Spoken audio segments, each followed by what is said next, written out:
to be identified with that input. I thought that was an excellent point they made. So in the end, and this is only 1 out of 5 speaking, and because I was the one that raised the issue initially, I personally now feel like it would be best to leave the review period the same as it has been, but to potentially look at, if the board is in agreement, to look at a biannual review, one in the first 6 months, ending at the first 6 months of the year, and one at the end of the year in that March, April, is that when we do it, or February, for the final year's review for the previous year. So that would be my suggestion at this point. I think that would be an excellent one to do, is to do those 2 reviews in the course of a year to stay better in touch with both positions that we're responsible for. Any questions, concerns? No, Mr. Chair, I'd just like to say thank you. I think I would agree with you in regards to continuing as we have been, and I like the idea of the mid-year reviews. Thank you. Commissioner Franzine, Commissioner Coring, either one?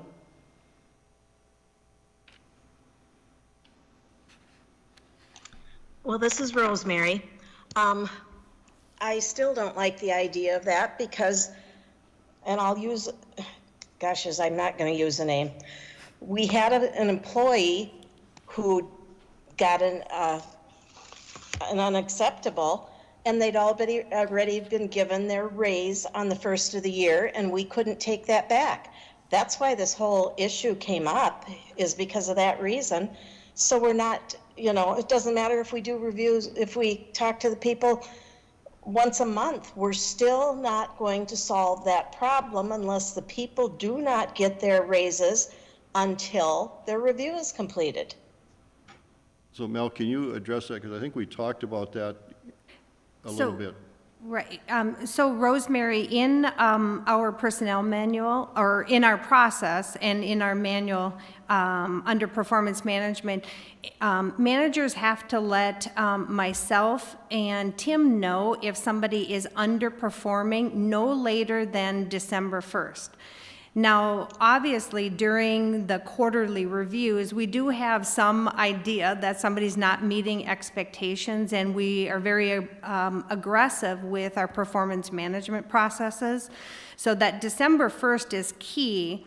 When we have somebody that is not meeting the expectations, they then, Rosemary, would not be eligible for that January 1st performing increase. And we would take measures for that, next steps of that process. And I think I know who the incident you might be talking about, and I don't have all the history, but I can see where there could be some concern with that. So let me, and Rosemary, I'm going to just... And how did that happen if this is what was supposed to be done? I don't know, Tim, if you have any. Tim may have some background on that. He's just getting up to the podium. Mr. Chair, Commissioner Franzine, I think the board changed its mind. I did ask the question in December of that year and was told that the performance was going to be satisfactory, and henceforth, we moved it forward. I think the board changed its mind, and it was because of probably some subsequent things that happened. Okay, thanks. So I would follow up with that point, though, with the 2 reviews that the board is responsible to do. Mm-hmm. We would not be doing a final review, until after the end of the year. Correct. We're not doing a December 1st kind of judgment. So does that create a problem in terms of, let's say that, not going to use names, but let's say that our employee A that we have to review in the second half of the year doesn't step up to the plate. And so we're going to give them an underperforming, but we're not going to review them until February or March. January, yeah. Okay, January. So we would have given that raise beginning in January. If we know by December 1st, we won't allow that increase to go through the payroll process. But the normal process for the SMT group and on down the ladder is to do quarterly reviews. So they've had a review at the end of August, I'm assuming, or September. September. So there would be more qualified information about that performance, where with us, we're going to have one done at the end of June. see. And we wouldn't have another one until we get to January. Do you see where Yeah. I'm seeing a discrepancy here? So now I'm only speaking from the board's perspective. I still think that I want to stick with the way it's done, but because it's only 2 employees, and if we felt like we could give a heads up after the June review that some items have been noted, and if the board really felt like it was egregious, we could come in November or December and update everybody so that they could prepare for an underperforming at the end of the review process. Is that true or not true? Administrator Houle. Here's what I would suggest, is that one of the things that came from the SMT review, as I understand it, was that you should do a 6-month review for both Eric and I. That's going to give you that mid-year opportunity to say what you were just talking about. In other words, is there any corrective action that needs to happen that you want someone to know about in July? Then we're going to get to December, and if by that time it has not been corrected, or if something has come up between July and December, I would suggest then, if you have any inclination that you're not going to give a satisfactory review, that you ought to call them in December. Call them into the Personnel Committee, go into closed session, have the performance discussion you wish to have, and then you can make a determination after that discussion about whether or not you wish to move the satisfactory rating forward or whether you wish to withhold it. Okay. That answers my concern there. Commissioner Coring, any questions?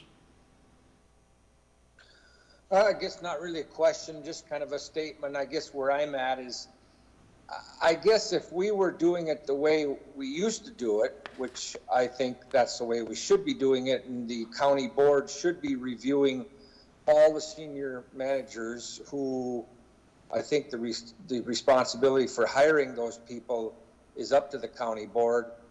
Thus, we should be reviewing those people. But the elections have consequences. This is the way the county board wants to do it now. I'm not going to have a dog in this fight when we're just when the county board is just reviewing the county administrator and the VSO.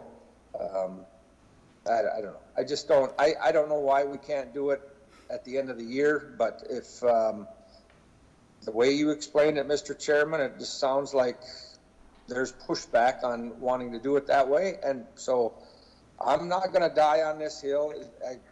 Honestly, it don't make any difference to me. So whatever the rest of the board wants to do will be just fine with me. Thank you, Commissioner Coring. Commissioner Franzine? Well, I could just say exactly what Paul said. I don't know why we aren't doing all of the performance evaluations anymore. I feel that that's part of our job as an elected official. But as he said, elections have consequences, and this isn't the way it's being done anymore. And I don't feel it's right, and I don't feel that it's right to not have the evaluations done by the end of the year. I heard what you said, but it doesn't really make sense to me. I don't understand, how the unions could say that having an evaluation a month or 2 earlier would change anything. It just seems like if they get their raise at the beginning of the year, the evaluation should be done before that. And like Paul said, you've got the 3 votes, so I'm not going to argue with it either. But I don't like the fact that we don't do what we used to do, and I don't think we have to always do what we used to do, but this is part of our job as an elected official, I believe. And so it kind of bothers me that we aren't doing part of what I thought was our job. So anyway, that's enough said. All right, thank you, Commissioner Franzine. Commissioner Hoag? I'm good with the approach we're suggesting. Commissioner Brecken? I'm fine. So I think what I'm hearing is that we would like to move to that 6-month and 1-year review for the 2 reviews that we do. And we can start that in 2021.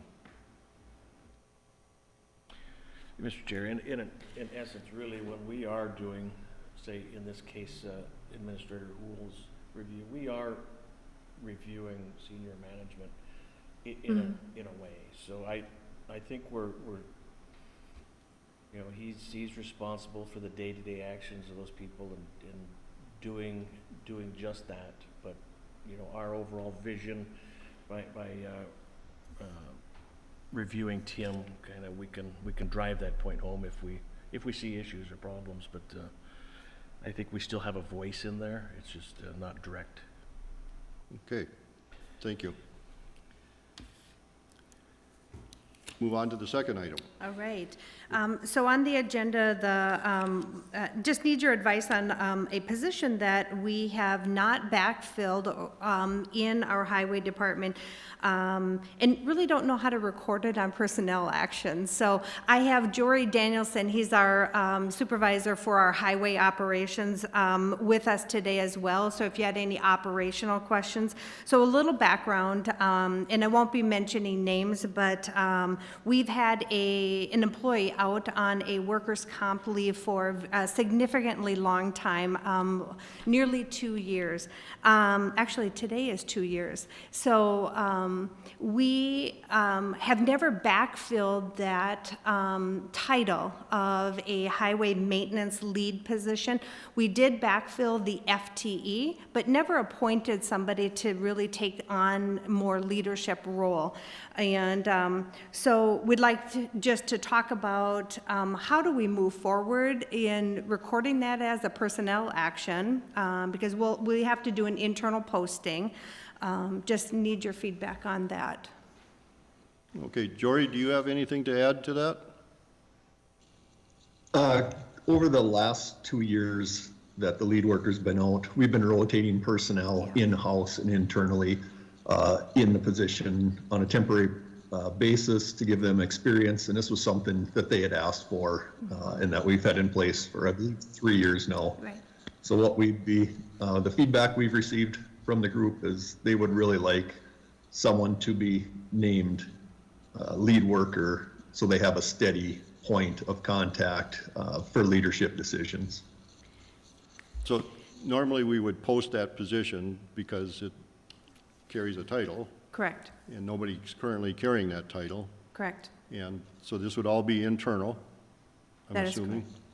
That is correct. And we currently have that position budgeted in the budget, we just have not filled it. So there's no budget impact to the decision. Okay, so I don't see an issue with that. Commissioners? Commissioner Franzine? Not a problem. Commissioner Coring? Thank you, Mr. Chairman, for asking me. So I guess my question is I'm assuming that the lead worker position pays a little bit more? Yes, Okay. Yes. So I guess just, I don't know, just a thought that popped into my head.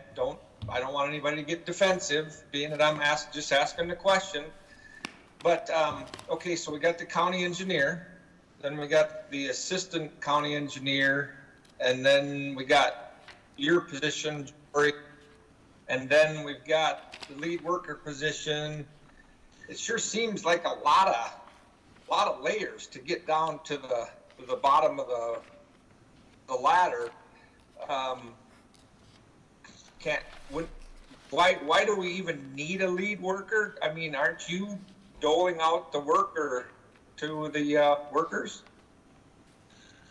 We are doing the scheduling with input from the lead workers. They are closest to the frontline staff. And with the 17 maintenance workers that we have, they can be split up in two-person crews and have a number of crews, that it's just not practical for myself or the assistant supervisor to be helping or, being able to answer every single question.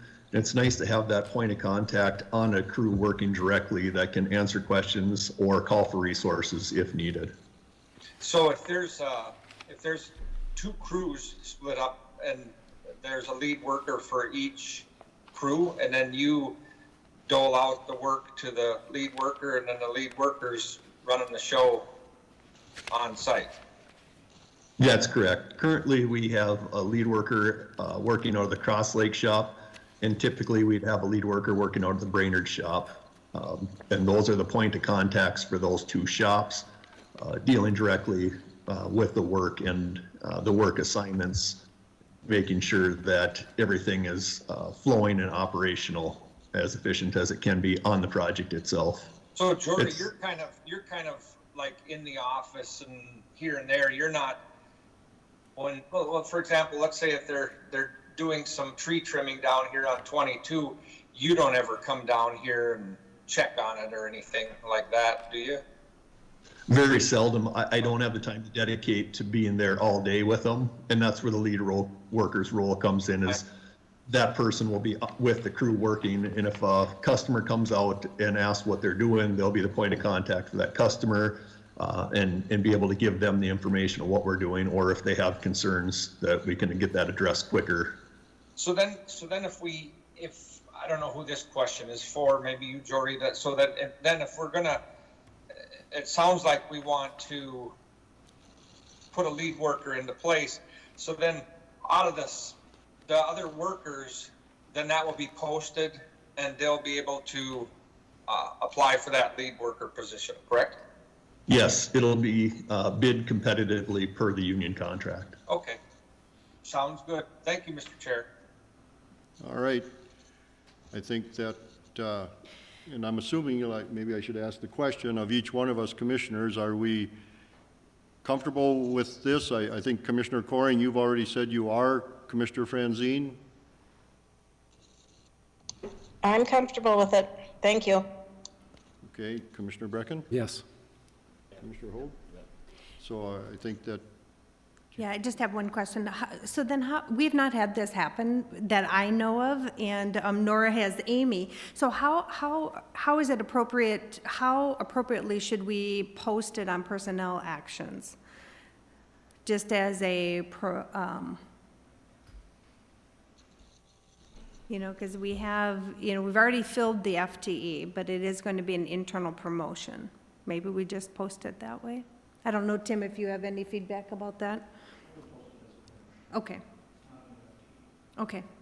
so I don't know, Rosemary and Paul, if you could hear that, and Jory, to post it just as a, I'm sorry, I lost the word, promotion. Promotion. And I think that would be the most appropriate also, so I think that Okay. that's your answer. Okay. That's all I had then. Okay. Any other business today for the Personnel Committee? Commissioner Coring, Commissioner Franzine, You mean, Mr. Chair, you mean that's it? that's it. You have I'm anything not else? even done doing it. Pardon me? I said, I'm not even done doing the dishes. Do you have anything else that you want to bring up? Nope, everything's good. Commissioner Franzine, Nothing. Thank you. thank you. Thank you, Jory, for coming in. Mel, thank you And very much. thank you for having me. You're very welcome. And with that, I'll call the committee meeting to a halt. Okay. We are out of here. Thank you, everyone.